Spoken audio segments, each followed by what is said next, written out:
আমার সঙ্গে কিছুদিন আগে সেনাবাহিনীর প্রধানের কথা হচ্ছিল। তিনি বললেন তো উই আর গার্ডিয়ানলেস, আমরা তো অভিভাবকবিহীন হয়ে গেছি। এখন একটা নির্বাচিত সরকার না থাকলে আমরা কার কাছ থেকে নির্দেশ নিব, দিক নির্দেশনা নিব, সেটা আমরা ঠিক বুঝতে পারি না। এটা মাথায় রাখতে হবে। এই নির্বাচন বিএনপি ক্ষমতা যাওয়ার জন্য চায় না। এই নির্বাচন আমরা একটা গণতান্ত্রিক ব্যবস্থায় যেতে চাই। এই অন্তর্বর্তীকালীন সরকার তো অন্তর্বর্তীকালীন সরকার, তাদের তো ক্ষমতা খুব বেশি নাই এবং তারা সবচেয়ে দুর্বল সরকার, কারণ তাদের পেছনে কোনো দল নাই, পার্টি নাই, জনগণ নাই, তাই না? এখন এই সরকার স্বাভাবিকভাবেই একটা ধ্বংসস্তূপকে তুলে নিয়েছে। আওয়ামী লীগ দেশকে ধ্বংস করে গিয়েছিল, ব্যাংক লুট করে ব্যাংককে শেষ করে দিয়েছিল, আপনার অর্থনীতিকে ধ্বংস করে দিয়েছিল, রাজনীতি ধ্বংস করেছিল, আপনার সমস্ত গণতান্ত্রিক প্রতিষ্ঠান ধ্বংস করেছিল।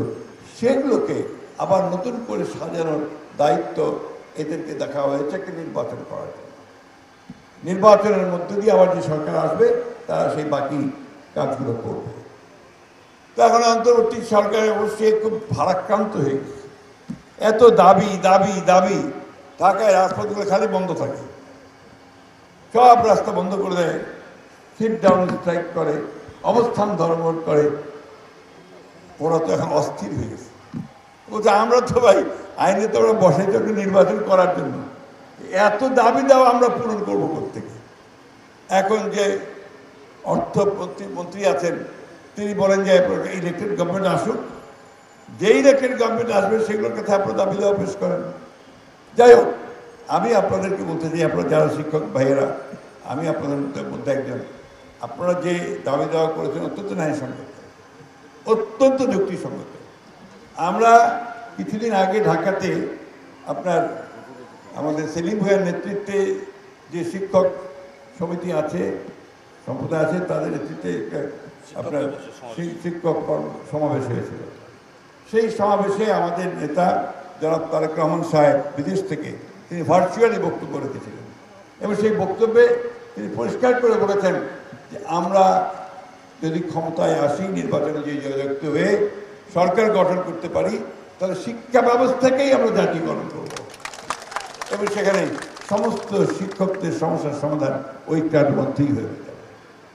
সুতরাং সেই বিরাট ব্যবস্থাটা মেনে নেব, নাকি আমরা এখন এটা নিয়ে ইলেকশনটা বন্ধ করার চেষ্টা করব, কোনটা করব?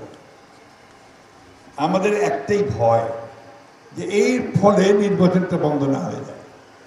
এটা মাথায় রাখতে হবে। এই নির্বাচন বিএনপি ক্ষমতা যাওয়ার জন্য চায় না। এই নির্বাচন আমরা একটা গণতান্ত্রিক ব্যবস্থায় যেতে চাই।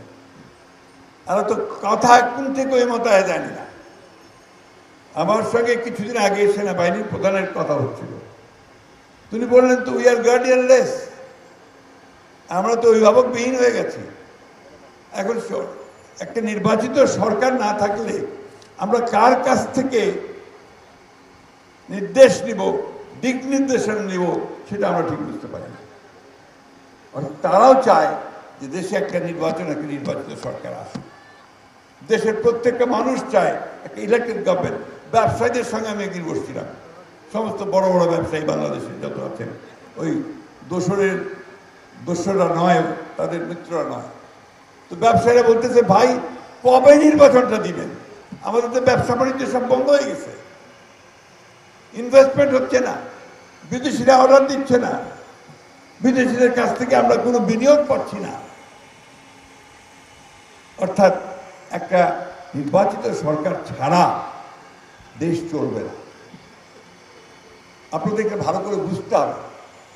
সেই জন্যই আমাদের একটা নির্বাচন দরকার, সেই নির্বাচনে আমাদের পার্লামেন্ট দরকার। যে পার্লামেন্ট হবে জনগণের পার্লামেন্ট, জনগণের সমস্যাগুলো তারা সমাধান করতে পারবে। আমি আমার শিক্ষক ভাইদেরকে, বন্ধুদেরকে বলবো যে আপনাদের যে স্কুল কলেজগুলো জাতীয় আপনার যেটাকে এমপিওভুক্ত করা হয়েছে, বুকে হাত দিয়ে বলেন তো কোন সরকারের আমলে সবচেয়ে বেশি এমপিওভুক্তি হয়েছে? না বলেন, জোরে বলেন। বিএনপি সরকারের আমলে এগুলো সবচেয়ে বেশি হয়েছে, তাই না? আমার হাত দিয়ে আপনাদের অনেক স্কুল কলেজের এমপিওভুক্তি হয়েছে। এই কলেজ আপনাদের ভুল্লি কলেজ, এই কলেজের এমপিওভুক্তি আমাদের হাত দিয়েই হয়েছে। সুতরাং আমরা সবসময় ন্যায়সঙ্গত যে দাবি দেওয়া আছে সেগুলোর পক্ষে সবসময় থাকি। এবং আপনাকে কিন্তু বললাম, আমি যেহেতু শিক্ষক ছিলাম, সর্বাগ্রে এটা আমাদের কাছে অগ্রাধিকার পাবে। আমরা অবশ্যই এই সমস্যাগুলো সমাধানের চেষ্টা করি।